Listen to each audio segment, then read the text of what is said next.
a quick overview of it. So we can see that the first one, I just created this robbery.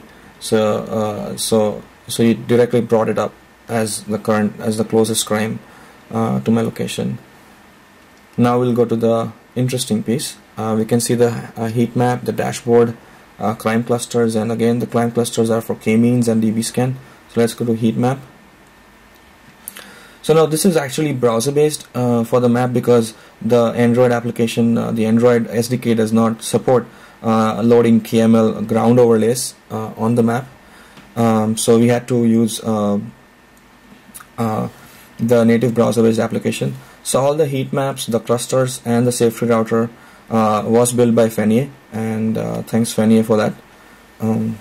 I just provided the integration with the data mining in the Android and the overall Android application. So you can see based on months, it keeps changing the crimes.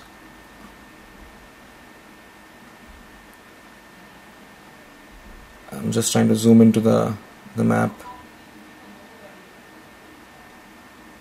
This is the map, more zoomed in. Now go back, we'll look at the dashboard, which is just for charts. So this gives you an idea of all the crimes that have happened over the years, the best and worst DC districts, the worst crimes. So you can see from here that 2008 was the worst crime year, 2009 not too far behind. The worst DC districts are 1, 2, and 3. You don't really want to buy a house there. I prefer to buy a house in District 4. And then the worst crimes, theft was the most reported crime along with auto. So that is one of them. So these are charts. Then you can go to k-means clusters. So any of the image ones are browser based applications.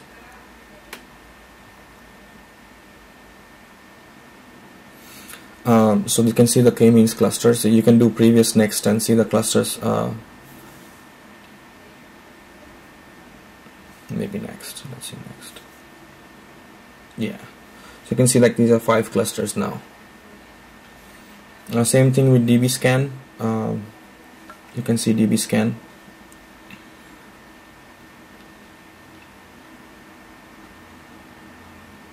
So these are all the clusters, the dbScan results and outliers.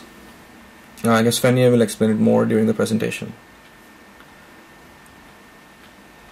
So I'll go back. We saw the crimes nearby. We just looked at the reports, reporting a new crime. We saw the crime search. Now let's go to the safety router. So it gives you a starting address and an end address. Currently, we are only using DC data because that's the most of the data we have. We also index data for Falls Church, Herndon, Alexandria, Arlington, but it's not as much as DC, so we can get a better density map for DC. So by default we provide 2 locations if you don't enter any addresses, to see how the application works. So let's do that.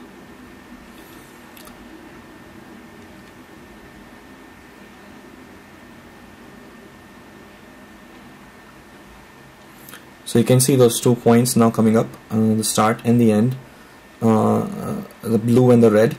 So you can see the red line is the short route, but may not necessarily be safe. The green one is in fact the safe route, and it can be different because it can be completely virtually opposites to each other, or longer. But it's up to you to choose the short but not so safe versus the safest route. And I think this is a good way to see that, and this can be easily be extrapolated to other areas as well. So let's see if I enter an address, 1600 Pennsylvania Avenue, and we all know where that is. Washington DC. Oops. This one is for let's do Washington DC to Logan Circle.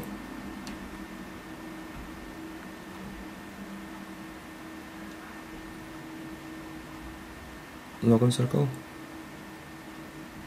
Let's say Washington DC, and now we can go and say search or get directions.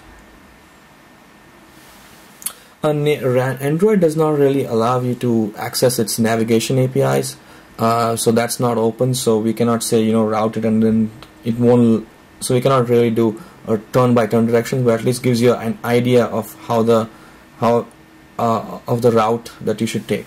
So the red one is of course not the safe one, but if I'm just scrolling up, so the green one is the safest route, but it's much longer. You can see it's very long.